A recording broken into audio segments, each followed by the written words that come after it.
Yeah.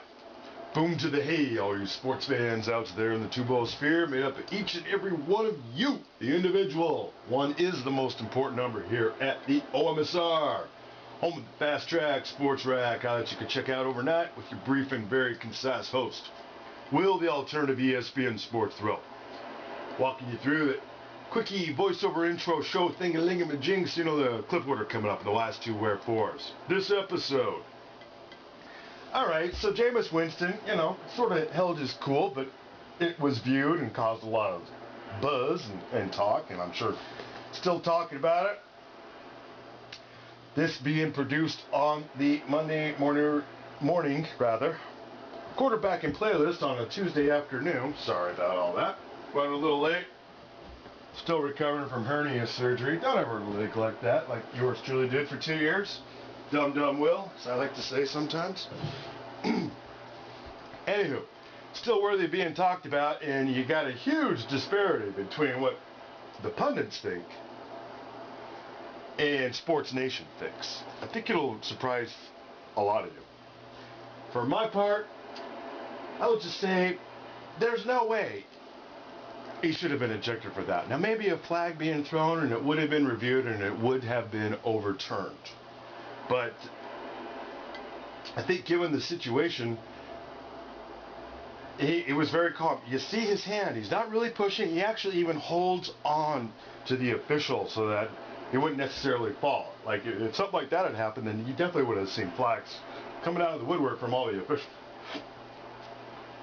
But not a flaggable worthy kind of a play going on there. I don't think so. And it was primed for an upset coming up as well. And, you know, Florida State, the way they keep winning. Are they on the list? All the video highlights courtesy to ESPN, the NCAA, and respective universities, vis-a-vis college football live. A little bit of final verdict in there as well. Everything else, the OMSR. All right, thanks for watching. No silly DUIs while you're out there. Roll clips.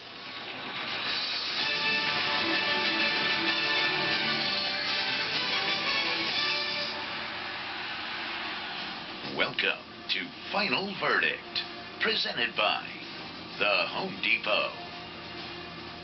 College football to the courtroom once again. Welcome to Final Verdict. I'm Brendan Fitzgerald to my right, former Oregon head coach Mike Bellotti to my left, NFL vet, Florida Gator Kevin Carter. We will do a lot of looking ahead to some big rivalry games, a lot on the line upcoming, but we start by looking back at the weekend that was, and Florida State still unbeaten after a close win, but this play causing some controversy.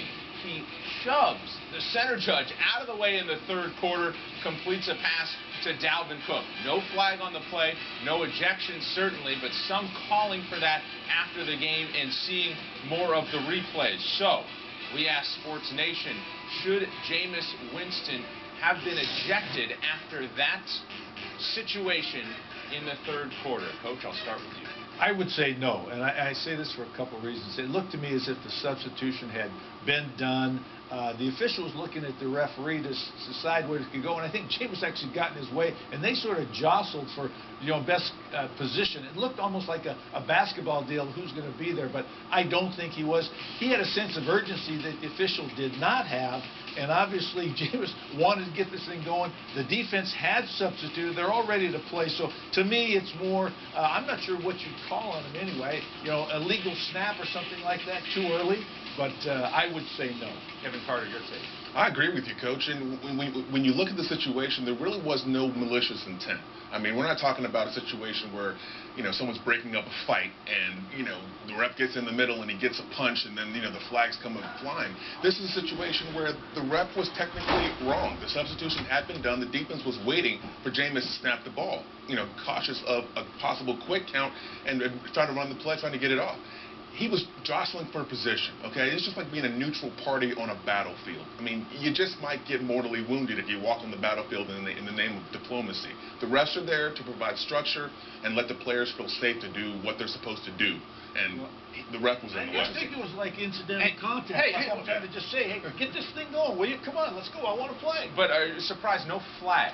No flag. No flag because he didn't straighten his arm. He didn't push off. No. It's like pass interference. Right. You know, he played the ball. Exactly. The ref was there, and he was in the way. And technically, like I said, the ref was wrong. He was the one that was out of position. He's the one that didn't communicate with the other referee, getting the thumbs up or the signal or whatever it is that the play was set, and the defense had, in fact, had a chance to substitute. The ACC says nothing wrong here. Coach, as a coach, would you say good job there almost? Well, I'd say be careful.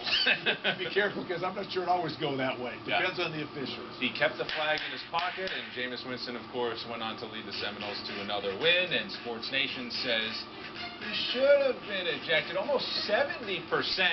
And I wonder if this has a lot to do with the guy wearing the jersey. It was Jameis Winston, a lightning rod. Had it been Marcus Mariota, we would not be having this conversation. Right, Coach? He wouldn't even have gotten a ticket. I don't know. Might even have gotten on his Heisman reel if it was another quarterback. Look at Marcus Mariota taking charge in that situation. That's what a quarterback means. My question is, which of these top 5 teams most primed for an upset? Alabama, Oregon, Mississippi State, or TCU? Kevin Carter, start with you. Alabama.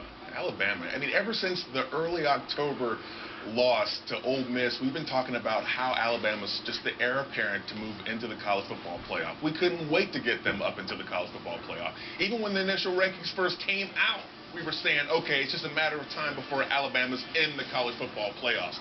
These other 3 games, when you look at those matchups, they're teams that basically did not beat the team that they're playing last year. Auburn did. Auburn won the Iron Bowl and went on to the BCS national title game last year. That means something. And without a possible healthy Amari Cooper, that's one less weapon in that offense. That's one less person to move those chains. Look, Bama doesn't come out and just blow you out initially. They take their time, and they methodically beat you and wait for you to make mistakes. The team doesn't make mistakes. If Auburn comes in and plays great football and moves the ball, and Nick Marshall is special like he has been at times this season and all last year, then Alabama could very likely easily lose this Some game. would say the revenge and the fact that it's in Tuscaloosa would help the Crimson Tide, but he says Auburn. Who do you say? I think Auburn, unfortunately, has lost their mojo, so I'm not going to. I'm going to go TCU. I think TCU is in big trouble because Texas is playing the best football of the season. They've won 3 of their last 4 games, won 3 in a row, and that was 20-point margin of victory against teams like West Virginia. Let's go back and say, who has TCU played? TCU has won 2 of their last 3 games by 1 point versus West Virginia and 4 points versus Kansas. So they're not going the right direction. I also think that Texas has the type of athletes on defense that can pressure Trevon Boykin and cause him to misfire. They have speed. They're also rushing for almost 200 yards a game now, and they can control the football, which is what you have to do against a team like TCU. Are you saying beware TCU, or do you expect Texas No, to get I expect TCU to give them a battle, and I think TCU can, excuse me. The Longhorns have been playing really well under Charlie Strong after they got those cobwebs out early in the season. Sports Nation says, number 1, Alabama. 40% think the Crimson Tide have a chance to go down. The only team that lost to the team they're playing last year. Come on. Makes all kinds of sense to me. And of course, it'll be tough to live up to that great game last year, but the Iron Bowl, always great. It is on ESPN on Saturday night. Georgia Tech or Florida, you think? I believe Georgia Tech is. I think Georgia Tech is one of the, if you're Florida State and you can go out there and you can get Florida out of this game early, I think they'll hang it up. I do. If Georgia Tech is a team, they're starting to win, they're a dangerous team, they play an offense which you're not used to seeing with the triple option. Florida State is going to be banged up after having played 3 very physical games. When you look at Miami on the road, BC at home, Florida at home, those are 3 physical games, and then they have a 4th right in a row against a quality Georgia Tech team. That one to me is the one that should scare. Jameis Winston, a little bit, lost his cool a little bit in the game with a shove of the official. It's been talked about. I just want to get your thoughts on that real quick. I thought it was completely blown out of proportion. I think if it's any other player in the country, it doesn't even get a mention. I thought he was trying to make a football play. The official was there. He was in the wrong location. And there were 7 other officials on the field. Not one of them threw a flag on the play. I just think it's much ado about what is he doing there? And I don't think Jameis even lost his cool, to be honest with you. What is he doing? You never see it. He's sitting there looking at Jameis the whole time. His job is to wait for the defense to get set, which he has no idea if they were set or not because he's looking at Jameis. Okay, I'm just to play devil's advocate. I mean, the official is in a position of authority. Whether the official's supposed to be there or not, the official is there. You can't push the official out of the way. And that's the accidental bumps. It wasn't malicious. And the ACC's official stance was the intention was not there. It was not malicious. So it's a done deal. Yeah. Speaking of done deal, UCLA is not a done deal yet because of the way they played really from start to finish. They didn't have to come back against USC over the weekend at the Rose Bowl. 38-20. They pretty much dominated this game. Now, they control their own destiny in the Pac-12 South. A win against Stanford Friday, 3:30 on ABC, and they're playing Oregon for the Pac-12 championship. If they lose, Arizona State winner, they're still alive.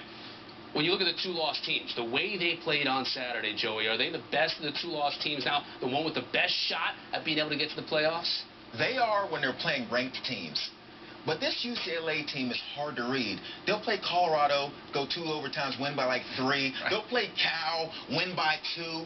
But it's when they play these ranked teams, they're averaging beating the ranked teams by 21 points. They come out to play. So if you tell me that they get to play ranked teams on the way out of this thing... So you're telling me they're in trouble at home against Stanford on Friday? They're in trouble at home versus Stanford. But if they win that game...